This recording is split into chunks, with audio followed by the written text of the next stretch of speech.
Bonjour à toutes et à tous et bienvenue sur cette nouvelle vidéo. Je vous retrouve aujourd'hui pour faire un petit update de mes lectures du mois de décembre 2022. Ça correspond à la première partie du Cold Winter Challenge. Petite précision, comme d'habitude, vous retrouverez dans la barre d'infos sous la vidéo toutes les informations sur les fournitures que j'ai utilisées et le code promo. Le mois de décembre est toujours très chargé pour ma part, du coup je n'ai lu que 4 livres. Et on commence d'ailleurs tout de suite avec le premier roman qui se trouve être aussi le premier roman du premier menu de ce Cold Winter Challenge. C'est le menu Magie de Noël et la première sous-catégorie donc c'était Coupe de champagne. Il fallait lire un livre autour de la romance de Noël, de l'amour, de l'amitié et des adultes. J'ai lu Les tortues ne fêtent pas Noël sous la neige de Sophie Jomain. Ici, on suit une jeune femme qui s'appelle Rosaline, je crois. Elle a quitté son Alsace natale pour aller vivre dans les Caraïbes, sur l'île de Saint-Barthélemy, il me semble. Et elle s'apprête à passer son premier Noël sur cette île. Au tout début du roman, elle va faire la rencontre d'une famille un petit peu loufoque qu'elle va retrouver tout au long de ses aventures. Et elle va aussi se lier d'amitié avec un jeune garçon qui est passionné par les tortues et qui fait tout ce qu'il peut pour aider à leur sauvegarde. Alors évidemment, même si on se trouve sous les tropiques, ça reste un roman de Noël, donc forcément il va y avoir plein de petites aventures, plein de petites péripéties autour de la magie de Noël, mais aussi une romance de Noël. C'est bien pour ça que ce roman collait parfaitement aux mots-clés qu'il fallait remplir. C'était pour moi une lecture assez sympa, mais sans plus, puisque comme vous avez l'habitude, je ne suis pas fan des romances et je ne suis pas fan de Noël non plus, donc forcément les romances de Noël, très peu pour moi.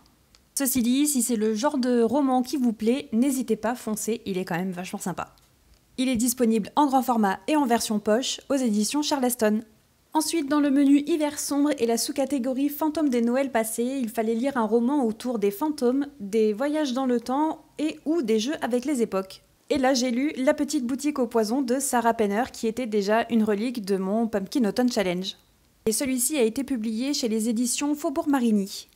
Et il est d'ailleurs sorti en version poche tout début janvier chez Pocket. Ici, on est dans un roman historique à double temporalité. Une partie de l'histoire se passe en février 1791, où l'on suit la fameuse apothicaire et l'une de ses mystérieuses clientes. Et l'autre partie de l'histoire se passe de nos jours, où on suit Caroline qui va trouver un petit peu par hasard l'une des fioles de cette fameuse apothicaire et elle va mener sa propre enquête. J'ai adoré ce roman, on a frôlé le coup de cœur. Déjà parce que j'apprécie particulièrement quand on a une double temporalité dans les romans, mais aussi parce que les thèmes abordés m'ont beaucoup parlé. Sarah Penner dénonce avec justesse la condition féminine à l'époque et de nos jours, les injonctions faites aux femmes au travers des relations qu'elles peuvent avoir avec les différents hommes de leur vie, mais aussi avec la société patriarcale. La seule chose que je reproche à ce roman, et ce qui fait que je n'ai pas eu de coup de cœur, c'est sa fin qui est un peu trop happy ending pour moi. Ensuite, dans le menu Yule et la sous-catégorie Iceberg, il fallait lire un livre autour des mots-clés secrets, secrets de famille et mystères. Et j'avais choisi de continuer à lire la saga Blackwater avec le tome 3, La Maison, toujours écrit par Michael McDowell et toujours publié chez les éditions Monsieur Toussaint l'Ouverture. Vous le savez sûrement déjà, mais j'ai très envie de prendre tout mon temps pour lire cette saga familiale que j'apprécie de plus en plus. D'ailleurs, j'ai lu ce tome 3 en une seule journée, c'est vous dire à quel point j'étais complètement accro. Puisque c'est une suite de sagas, je ne peux pas vous en dire trop, mais si jamais vous ne connaissez pas encore Blackwater, voici ce que je peux vous en dire. On y suit la famille Casquet, qui est la famille la plus riche de la ville de Perdito, ville qui a subi une crue dévastatrice de ces deux rivières, dont la fameuse Blackwater, au tout début du tome 1 en 1919.